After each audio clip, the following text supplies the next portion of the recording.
Welcome everyone to an Annihilation edition of Insider Moves. That's right, we're diving headfirst into all things related to the new Call of Duty Black Ops add-on, available June 28th on Game Marketplace. Online director Dan Bunting and design director David Vonderhaar were kind enough to give us a behind-the-scenes perspective for each of the new multiplayer maps. Now we begin with Drive-In, which took its inspiration from one of Black Ops' most popular maps. Normally in a small map, or a medium-sized map, it's actually very difficult to create multiple independent battle spaces. But this, in the drive-in movie theater screen is kind of the anchor of that map, and you can even get up on it to see Overwatch on one side, right? So you get this really cool kind of vibe, kind of storming over the drive-in screen, or outside the edges in these kind of independent, and they're not even themed really for the most part, how concrete themed they are for how medium-sized that map is. We were really kind of taking inspiration from Nuketown. Nuketown was a super successful, highly popular map within the community because it's very fast and frenetic. It's a small map. You're always going to be in a battle within a couple of seconds of spawning. So we wanted to get that kind of feel, but not make it so small, because small maps tend to make very challenging spawning scenarios. And now we move on to Silo, which Dan and David described as Annihilation's rule breaker map, where they played with creating a very large but very fast-playing map by experimenting with intersecting sight lines.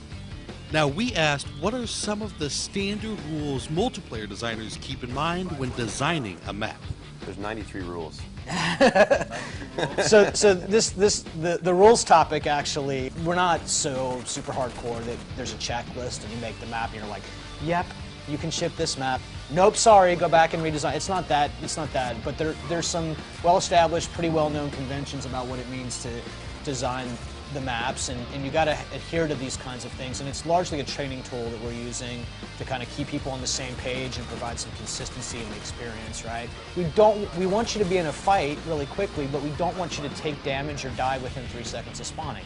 This stuff's hard to actually do in practice, right? Anybody can be anywhere in the map at any given point in time.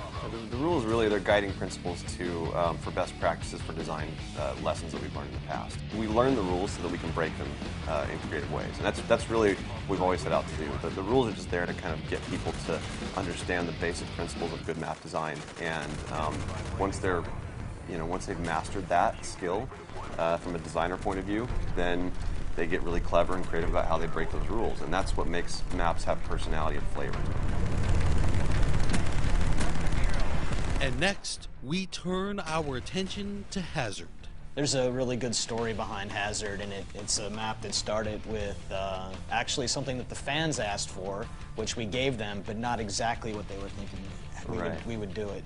I mean, from the early days, we knew that we wanted to do one of our favorite maps from World at War, and we love Cliffside. Cliffside in World at War was one of those great maps where it's a community favorite. It's got some very unique engagement types. It's a long-range engagement map, wide open, kind of bowl-shaped in the middle. We completely reimagined it, though, for Black Ops. It's set in Cuba.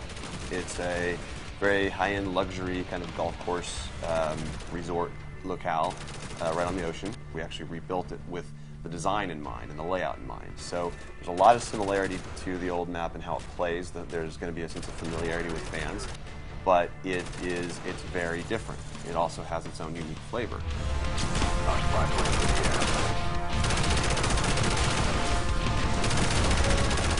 Next, we tried to pry any information we could from Dan and David regarding the ultra-secretive Hangar 18. I can't talk about Hangar 18. It's classified.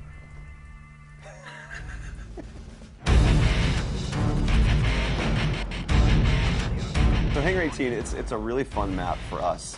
It's based in the Area 51 setting in Nevada, the government top-secret test site. Hangar 18 is the most famous hangar of that area. It's set in Groom Lake. That was the beginnings of the SR-71 programs. It started there. The SR-71 plays a big role in the game for the fiction, and we thought it would be really cool to actually fight on that plane and set it in Area 51, because that's, who doesn't love Area 51? It's got a lot of folklore about it. It's got a lot of mystery, a lot of secrecy, and a lot of conspiracy theories, and you know, that's fun, and we played with that with the map. It's Hangar 18. It's Area 51. It's Groom Lake. It's Treyarch. When you put these things together, you're gonna have to go and poke your head around and look around. I think there's one Easter egg in particular that we had a lot of fun with because it's a direct nod to something from the community. It was a viral video that was made when the game was launched, and people will have to wait and see what it is. Can't talk about this. What is wrong with you?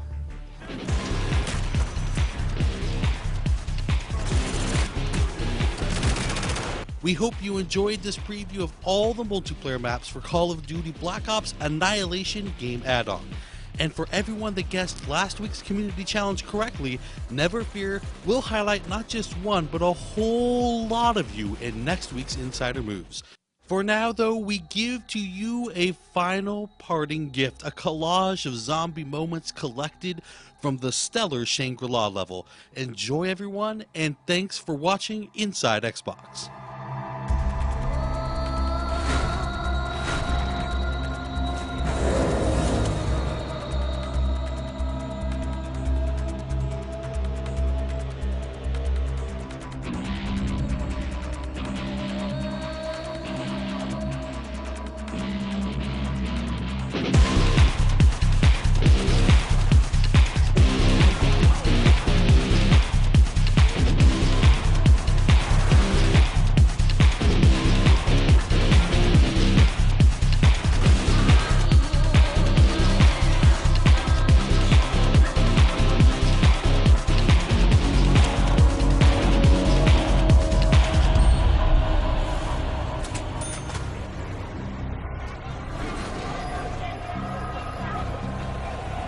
This thing rattles the teeth and tests the patience.